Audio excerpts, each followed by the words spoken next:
আবু সাইদকে হত্যার কথা বলে সেখানে একটা ভিডিও দেখালো।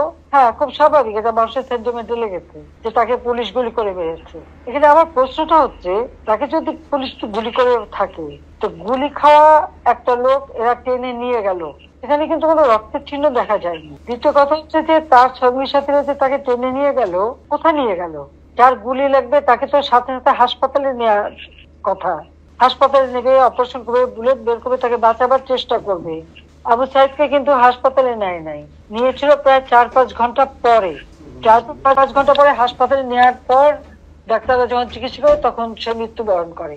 তার মাথায় আর একটা ভিডিওতে দেখা গেছে তার মাথা, ওরা যখন পুলিশকে ঢিল মারছে, সেও পুলিশকে মারতে মারতে এগিয়ে যাচ্ছে, তার মাথায় একটা ঢিল এসে পড়ে, সে মাথায় হাত দেয়। তাহলে প্রশ্ন যে এই একটা সেন্টিমেন্ট তুলে তারা যে এতগুলি জীবন নিয়ে খেললো, এর জবাব কে দেবে?